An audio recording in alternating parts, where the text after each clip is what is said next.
जय हिंद दोस्तों। थंबनेल को देखकर तो आप समझ ही गए होंगे कि आज हम किस विषय पर बात करेंगे। जी हाँ, आज हम बात करेंगे देश के अंदर न्यूज चैनल, समाचार पत्र और सोशल मीडिया पर सबसे ज्यादा चर्चा में रहने वाले विषय यानी कि देश के नामों के बारे में। यह मुद्दा सबसे पहले तब सुर्खियों में आया जब G20 के डिनर इन्विटेशन कार्ड पर प्रेसिडेंट ऑफ इंडिया की जगह प्रेसिडेंट ऑफ भारत लिखा गया। साथ ही देश के प्रधानमंत्री ने अपनी डेस्क के सामने इंडिया की जगह भारत लिखा। उसी समय से यह मुद्दा समाचार पत्रों और न्यूज चैनलों की सुर्खियां बना हुआ है। लोग यह जानना चाहते हैं कि क्या देश का नाम इंडिया ना होकर भारत रहे और क्या है देश का सही नाम और उसके पीछे की कहानी। तो नमस्कार दोस्तों, मैं आपका दोस्त विजेंद्र सिंह मलिक आज उन मुद्दों पर बात करूंगा जिसमें देश के नाम और उनके पीछे की कहानी, संविधान में क्या है देश का सही नाम और उसका कारण, और हमारे भविष्य में क्या देश का नाम बदली हो सकता है। तो देर न करते हुए हम जस्ट शुरू करते हैं अपने वीडियो। हमारा देश दक्षिण एशिया में स्थित एक विशाल देश है जो क्षेत्रफल की दृष्टि से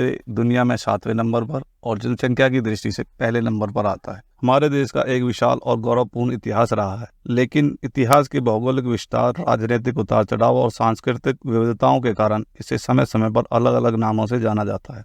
हमारे देश के नामों में मुख्यतः जम्बूद्वीप, भारतखंड, हिमवर्ष, अजनावर्ष, नाभिवर्ष, आर्यावर्त, हिंद, हिंदुस्तान और इंडिया आते हैं। इसके अलावा भी हमारे देश के दूसरे धर्मों की प्रसिद्ध किताबों में और कई नामों से जाना जाता है। हमारे देश का पहला नाम जम्बूद्वीप सबसे प्राचीन माना जाता है। जम्बूद्वीप नाम पैंजिया के समय यानी कि जब पृथ्वी सिर्फ एक महाद्वीप हुआ करती थी उस समय से प्रचलित है, लेकिन यह नाम हमारे देश का नाम होकर पूरे एशिया का था। इसके अलावा भी 6 और द्वीप थे: लक्षद्वीप, सालद्वीप, कुशद्वीप, क्रौंचद्वीप, साकद्वीप।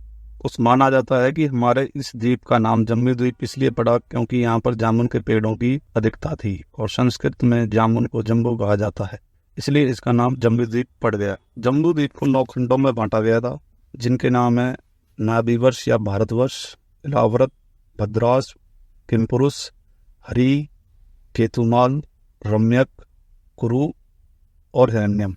इन खंडों के लिए यह कथा प्रचलित है कि यह सब अग्नेंद्र के पुत्र थे, उन्हीं के नाम पर इन खंडों का नाम रखा गया।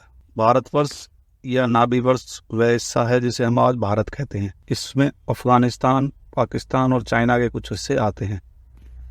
भारत का नाम भारत पड़ने के पीछे बहुत से तथ्य और कथाएं प्रचलित हैं, जिसमें सबसे प्रचलित कथा महाभारत के आदि पर्व से आती है, जिसमें राजा दुष्यंत और शकुंतला के प्रतापी और महान चक्रवर्ती राजा भरत के नाम पर हमारे देश का नाम भारत पड़ा। इसके साथ ही राजा राम के भाई भरत, क्योंकि एक त्याग का प्रतीक थे, उनके नाम पर भी हमारे देश का नाम भारत पड़ा। यह कथा भी प्रचलित है, लेकिन इतिहासकारों का आमतौर पर मानना है कि भरतजन दुष्यंत पुत्र भरत से भी पहले इस धरती पर थे। इसलिए यह भी अनुमान लगाया जाता है कि देश का नाम किसी व्यक्ति के नाम पर ना होकर किसी समूह या जाति के नाम पर प्रचलित हुआ।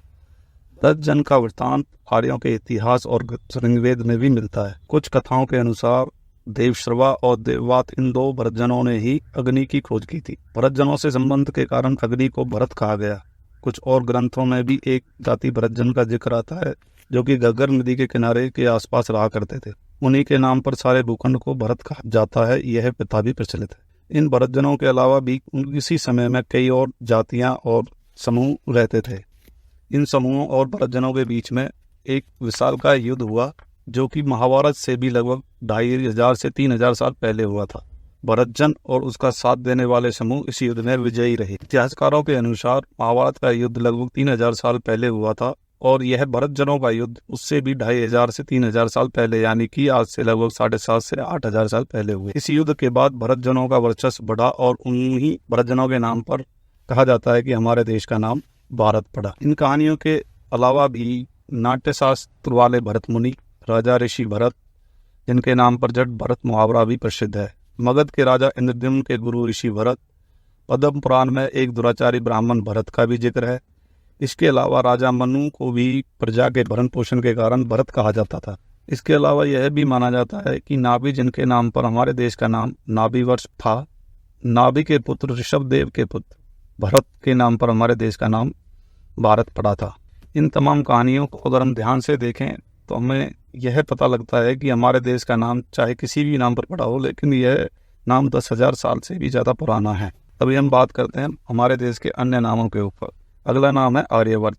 आर्यावर्त का मतलब होता है आर्यों का निवास स्थान, लेकिन यह समस्त भारतवर्ष के लिए ही इस्तेमाल किया जाता था, क्योंकि आर्य केवल अफगानिस्तान के काबुल से लेकर गंगा के किनारों तक ही रहा करते थे। इसी इलाके को आर्यावर्त कहा जाता था। साथ ही हिमालय के बर्फीले पहाड़ों के इलाके को हिमवर्ष के नाम से जाना जाता था। इसके अलावा मेसोपोटामिया और इराक के लोग हमें मलहुआ कहकर पुकारते थे।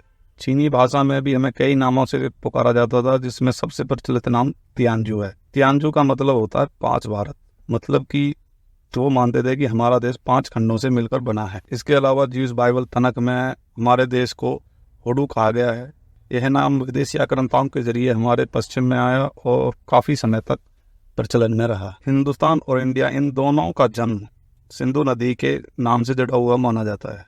मुगलों से भी पहले, लगभग ईसा से 500 वर्ष पहले, सम्राट डेरस का राज्य जो सिंधु नदी के किनारे तक फैला हुआ था, उसके राज्य के कुछ शिलालेखों में हमें हिंदू शब्द का जिक्र मिलता है। ऐसा इसलिए क्योंकि सिंधु की जगह फारसी में हिंदू शब्द का इस्तेमाल होता था, क्योंकि फारसी में सै का उच्चारण नहीं था, जैसे सप्ताह को हफ्ता कहा जाता है। पारसियों में स्थान का मतलब स्थान था, तो इसी कारण हिंदू के साथ स्थान मिलाकर उसे हिंदुस्तान बना दिया गया। जैसे बाकी देशों के नाम बने कजाकिस्तान, उज्बेकिस्तान आदि। उस समय हिंदू शब्द धर्म के लिए नहीं बल्कि इलाके के लिए इस्तेमाल किया जाता था। यह भी फैक्ट सही नहीं है, क्योंकि उसी समय के और उसके बाद के आक्रांता भी हमें हिंदुस्तान के नाम से जानते थे और हमें हिंदुस्तान कहते थे। लेकिन ये लोग हमें विंध्याचल से ऊपर वाले हिस्से को हिंदुस्तानी मानते थे और विंध्याचल से नीचे वाले इलाके को दक्कन कहकर पुकारते थे। आपने बहुत से मुगल सम्राटों के बारे में सुना होगा जो अपने को हिंदुस्तान का राजा मानते थे, लेकिन वो अपना अधिकार दक्कन पर भी चाहते थे। इससे यह स्पष्ट होता है कि हिंदुस्तान हमारे देश को काली सिंधु नदी और पश्चिम के और विंध्याचल के इलाके के बीच के इलाके को ही कहा जाता है। इंडिया नाम भी सिंधु नदी से यानी कि इंडस रिवर के नाम से आया है, लेकिन यह नाम अंग्रेजों का दिया हुआ नहीं है। इंडिया शब्द ग्रीक से आया हुआ बताया जाता है। जब ग्रीक इंडस वैली को जरिए हिंदुस्तान में आए, उन्होंने इंडस वैली और उसके आगे के भूभाग को इंडिया कहा। अंग्रेजों का इंडिया शब्द का इस्तेमाल के पीछे एक कारण यह बताया जाता है कि हिंदुस्तान उनके लिए उच्चारण में कठिन शब्द था, तो उन्होंने इंडिया शब्द को ज़्यादा प्रीफर किया और उसका इस्तेमाल शुरू किया। लैटिन और अन्य यूरोपीय भाषाओं में भी हमारे देश का नाम इसी तरह से रखा गया, जैसे इंडिया, इंडस आदि। ग्रीस इतिहासकार मेगास्थनीज की बुक इंडिका में भी इंडिया का जिक्र है और साथ में मौर्य साम्राज्य का जिक्र भी मिलता है। दूसरे देशों से व्यापार के लिए आए हुए लोग हमें उसी नाम से जानते थे और यहाँ पर आकर उसी नाम का ज़्यादा से ज़्यादा प्रचार होने लगा। इस तरह दुनिया में हम इंडिया नाम से मशहूर हुए।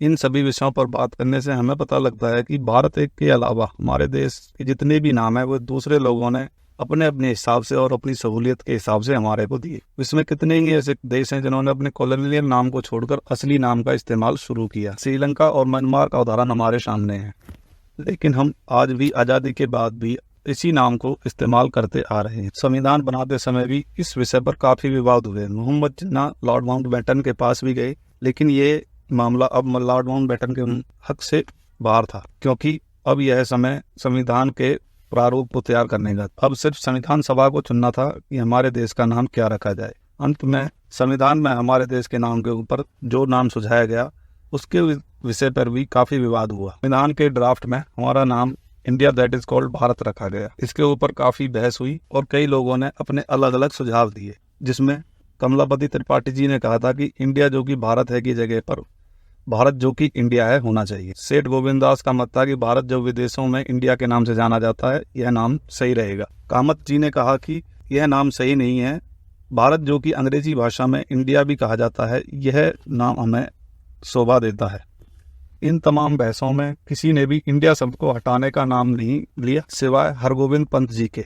उन्होंने कहा कि हमारे देश का नाम सिर्फ भारतवर्ष ही होना चाहिए और कुछ। इसी बीच संविधान सभा के सदस्य मोहम्मद ताहिर जी ने डॉक्टर अम्बेडकर जी पर तंज कसते हुए कहा कि अगर कोई आपसे पूछे कि आपका जन्म स्थान क्या है तो आप क्या कहेंगे? इंडिया जो कि भारत है। क्या बढ़िया उत्तर होगा आपका। इन तमाम विवादों और संशोधनों पर बहस भी हुई। इंडिया नाम रखने के पीछे सभी ने अपने अपने तर्क दिए और वही तथ्य सामने रखे जिनके विषय पर हमने ऊपर बात की है। लेकिन इसके फेवर में यह तर्क दिया गया क्योंकि वह हमारी देश की आजादी का समय था और इंडिया नाम ही पूरी दुनिया में मशहूर था। इस नाम को हटाकर हम अलग थलग नहीं पढ़ना चाहते थे क्योंकि हमें ग्लोबली व्यवहार करना था। बहरहाल जो उस समय संविधान सभा ने अपने विवेक से चुना वही हमारे देश का नाम दिया गया। लेकिन इसके ऊपर समय समय पर लोगों ने सवाल भी उठाए हैं। क्या उनके सवाल सही हैं और क्या अपने ही देश में अपने ही देश के नामों पर सवाल उठाने चाहिए या नहीं? क्या भविष्य में देश का संविधान में एक ही नाम रहेगा? इस विषय पर हम अगले वीडियो में बात करेंगे।